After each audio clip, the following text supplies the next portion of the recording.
मुख्यमंत्री देवेंद्र फडणवीस यांच्या हस्ते मंत्रालयामध्ये ध्वजारोहण करण्यात आलं। यावेळी फडणवीस यांनी भारतीय स्वातंत्र्य दिनाच्या शुभेच्छा दिल्या।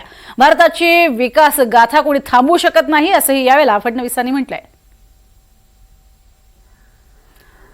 तर स्वातंत्र्य दिनाचं औचित्य साधत आज ध्वजारोहण करण्यात आलं।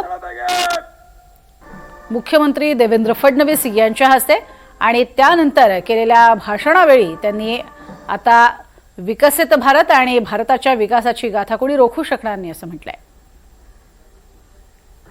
आपणा सर्वांना महाराष्ट्रातील जनाजनाला आणि संपूर्ण हिंदुस्थानातील माझ्या भारतीय भगिनी आणि बंधूंना भारतीय स्वातंत्र्य दिनाच्या मी खूप खूप शुभेच्छा देतो।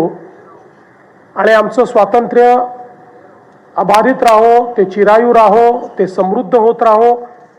ज्या ज्या लोकांनी या स्वातंत्र्याकरता बलिदान दिलं, ज्यांनी स्वातंत्र्याच्या लढ्यामध्ये योगदान दिलं, अशा सर्व स्वातंत्र्य संग्राम सेनानी आणि शहीद यांच्याप्रती मी माझी आदरांजली अर्पित करतो, भावांजली अर्पित करतो। त्याचप्रमाणे आमच्या देशाच्या रक्षणाकरता लढणारे आमचे सैनिक यांच्याही प्रती मी या ठिकाणी अतिशय मनपूर्वक अशा प्रकारची आदरांजली अर्पित करतो। तर स्वातंत्र्य दिनी आज मुंबईमध्ये शिवसेना भवन या ठिकाणी ही ध्वजारोहण पार पडलं।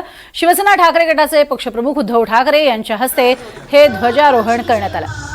यावेळेला आमदार आदित्य ठाकरे हे देखील उपस्थित होते, तसंच ठाकरे गटाचे इतर नेते नागरिकही मोठ्या संख्येने उपस्थित होते।